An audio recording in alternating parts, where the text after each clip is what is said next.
Thank you, Madam President. I rise to bring attention to the abject failures of the Biden administration's 3 years on. Let's briefly recap the last 3 years from Joe Biden. Executed a disastrous withdrawal from Afghanistan that led to the deaths of 13 brave members of our armed forces. Targeted parents at school board meetings and floated the idea of deeming them as domestic terrorists in an official memo. Declared outright war on domestic energy production, and then pillaged our strategic petroleum reserve, causing gas prices to soar. Attempted to force tens of millions of Americans to get a vaccine or lose their jobs.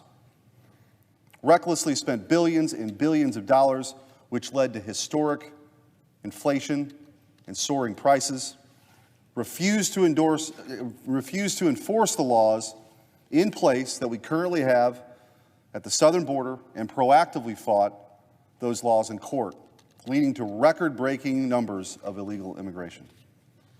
Created the largest censorship enterprise in American history, and worked with big tech companies to censor Americans' voices. Repeatedly vilified half the country as MAGA extremists in speech after speech. Attempted to unilaterally cancel $500 billion worth of student loan debt. Weaponized agencies like the FBI to go after Catholics and, more broadly, American citizens. Projected weakness on the world stage has emboldened our enemies. I could go on, but I think you get the point. Joe Biden has weaponized federal agencies against his fellow Americans, worked with big tech companies to censor American speech, poured gasoline on the inflation fire, stifled domestic energy production, refused to secure the border, and has supercharged the growth of the administrative state. Americans can barely afford household items and needs and are incurring historic levels of credit card debt. Our national debt is skyrocketing. The so-called Inflation Reduction Act actually caused inflation to skyrocket. Bidenomics is a failure, no matter how this administration tries to spin it. Millions and millions of illegal immigrants are flowing across the border and into the interior of the United States. The Biden administration has fought every reasonable tool they could to stem the crisis at our southern border in court, and is currently illegally abusing the parole system. Fentanyl and other drugs are flowing into our communities as a result.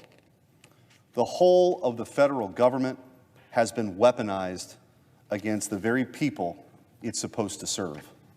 Joe Biden was the architect of the largest censorship enterprise our country has ever seen. The FBI has targeted Catholics, and Joe Biden wanted to label parents who wanted to stick up for their kids in school board meetings as domestic terrorists. And our adversaries can clearly see the weakness that's being projected by Joe Biden. China is militarizing islands in the South China Sea, and they're playing for keeps. Iran-backed insurgencies are attacking ships in the Red Sea and are launching attacks against our own military installations. There are still hostages being held by Hamas. The simple fact is, the Biden administration and the Biden presidency has been a disaster for the American people and for our country as a whole. Madam President, I yield back.